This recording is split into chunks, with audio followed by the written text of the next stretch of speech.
ஸ்ரீ ரேவா காண்டம் 149 அத்தியாயம். லிங்க வராக தீர்த்தத்தின் பெருமை. ஸ்ரீ மார்க்கண்டேய முனிவர் கூறினார், அதற்கு அருகிலேயே லிங்கேஸ்வரம் என்று நன்கு அறியப்பட்ட ஒரு புனித தலம் உள்ளது. அங்கு தேவாதி தேவனான இறைவனை தரிசிப்பதன் மூலம் பாவங்கள் அனைத்தும் நீங்கி மறைகின்றன. யுதிஷ்டிர மன்னரே, தானவர்களிடையே அசுரர்களிடையே பெரும் அழிவை ஏற்படுத்திய பின்னர் இறைவன் ஒரு கேழல் வடிவத்தை ஏற்றுக்கொண்டு பன்றி வடிவம் எடுத்துக்கொண்டு நர்மதை நதிக்கரையில் தன்னை நிலைநிறுத்தி கொண்டார். சிறந்த மன்னரை, எவர் அந்த தீர்த்தத்தில் புனித நீராடி அங்கு எழுந்தருளியுள்ள இறைவனை போற்றி வணங்குகிறாரோ அவர் தான் முன்பு செய்திருந்த பெரும் பாவங்கள் அனைத்திலிருந்தும் விடுபடுகிறார். பாண்டுவின் மைந்தனே, கிருஷ்ணபக்ஷத்தின் தேய்பிறையின் 12ஆம் நாளிலும் சுக்லபக்ஷத்தின் வளர் பிறையில் 12ஆம் நாளிலும் ஒருவர் விரதம் அனுஷ்டித்து நறுமணம் கமழும் மாலைகளை சூட்டி அகிலாண்ட நாயகனான இறைவனை வழிபட வேண்டும். பாக்கியசாலியே, அவர் அந்தணர்களுக்கு தானமளிப்பதன் மூலமும் சிறப்பு பக்தியுடனும் உபசரிப்பதன் மூலமும் உணவளிப்பதன் மூலமும் அவர்களை கௌரவிக்க வேண்டும். அவ்வாறு செய்வதால் கிடைக்கும் புண்ணிய பலனை இப்பொழுது செவிமடுப்பீராக. அங்கு அந்தணர்களுக்கு உணவளிப்பதன் மூலம் ஒரு பக்தன் 12 ஆண்டுகள் தொடர்ந்து நடத்தப்படும் ஒரு சத்திர யாகத்தை பெருவேள்வியை நிறைவேற்றுவதன் மூலம் ஒருவன் அடையும் அதே பலனை அடைகிறான். பித்ருக்களுக்கும் முன்னோர்களுக்கும் தேவர்களுக்கும் உரிய முறையில் நீர்க்கடன் தர்ப்பணம் செலுத்தி புனித நீராடிய பின்னர் அந்த பக்தன் தன் மனதை இறைவனிடமே ஒருமுகப்படுத்தி அவன் சன்னதிக்கு எதிரே அமர்ந்தவாறு இறைவனின் 12 திருநாமங்களையும் ஓத வேண்டும். குருகுல தோன்றலே, ஒவ்வொரு மாதமும் 12ஆம் நாளில் இச்செயல் தவறாமல் செய்யப்பட வேண்டும். ஒரு ஞானம் மிக்க பக்தன் மார்கழி மாதமான மார்கசீர்ஷ மாதத்தில் எப்போதும் கேசவனை வழிபட வேண்டும். தை மாதத்தில் பௌஷ மாதத்தில் நாராயணரையும் மாசி மாதத்தில் மாக மாதத்தில் மாதவனையும் அவர் வழிபட வேண்டும். பங்குனி மாதத்தில் பால்குண மாதத்தில் கோவிந்தனையும் சித்தினை மாதமான சைத்திர மாதத்தில் பகவான் ஸ்ரீ மகாவிஷ்ணுவையும் அவர் போற்றி வணங்க வேண்டும். வைகாசி மாதமான வைசாக மாதத்தில் மதுஹந்த்ருவை மதுசூதனனை மது என்ற அசுரனை அழித்தவனை அவர் வழிபட வேண்டும். ஆனி மாதமான ஜேஷ்ட மாதத்தில் திரிவிக்ரமனை அவர் வழிபட வேண்டும். ஆஷாட மாதத்தில் ஒருவர் வாமன மூர்த்தியை வழிபட வேண்டும். ஆஷாட மாதமான ஆடி மாதத்தில் ஒருவர் வாமன மூர்த்தியை வழிபட வேண்டும். ஸ்ராவண மாதமான ஆவணி மாதத்தில் ஸ்ரீதரரை நினைவு கூற வேண்டும். பாத்ரபத மாதமான ஆவணி மாதத்தில் பகவான் ஹிருஷிகேஷரையும் ஆஸ்வின மாதத்தில் பத்மநாபரையும் அவர் வழிபட வேண்டும்.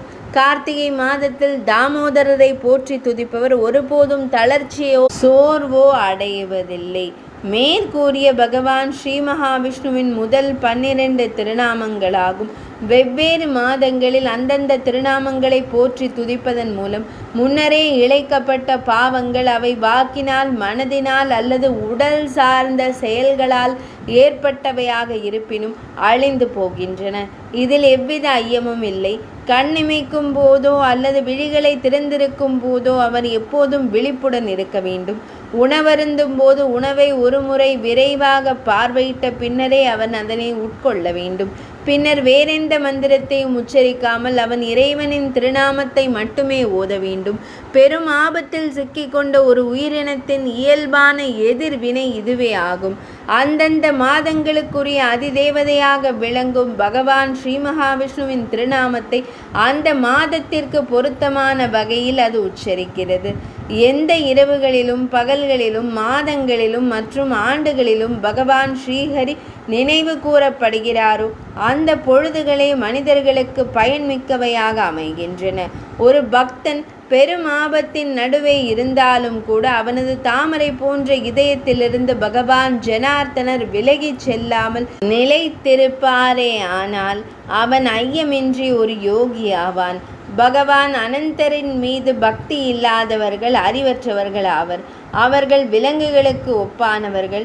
அந்த துரதிருஷ்டசாலிகள் உண்மையில் இரக்கத்திற்குரியவர்கள்.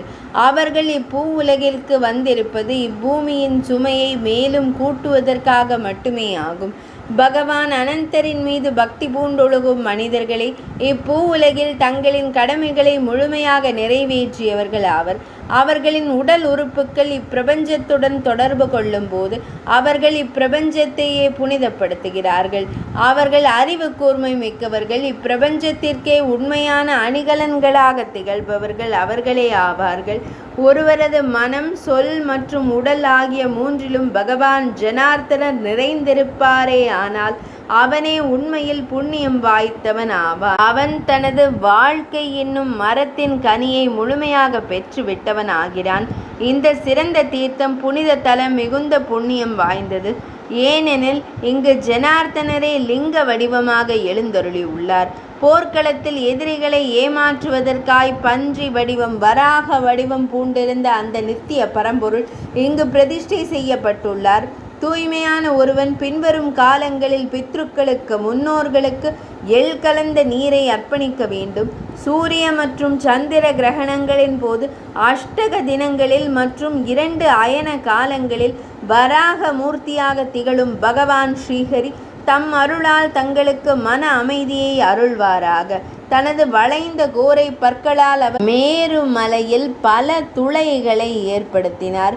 துன்பக்கடலில் மூழ்கி தவிப்பவர்களுக்கு அவர் ஒரு தெப்பம் மீட்கும் சாதனம் போன்றவர். ரசாதளத்தின் பாதாள உலகங்களின் ஆழத்திலிருந்து வெளிவந்த பரந்த சேற்று பரப்பில் அவரது குழம்புகள் பாதி அளவு அமிழ்ந்திருந்தன. அவர் சீரும் ஓசையுடன் மூச்சு விட்ட பொழுது அது வளிமண்டலத்தில் உள்ள காற்றை தட்டி எழுப்பியது. அக்காற்று திசை யானைகளில் பிளிரும் பேரொளியை பிளந்து சிதறடித்தது. அவரது உறுதியான திருமேனியின் பெருமை ஸ்ருதிகளில், வேதங்களில் விரிவாக போற்றப்பட்டுள்ளது. அந்த ஸ்ரீஹரி பகவான் உங்களுக்கு அமைதியையும் மன தெளிவையும் தருவாராக. 149ஆம் பகுதி இனிதே நிறைவடைந்தது.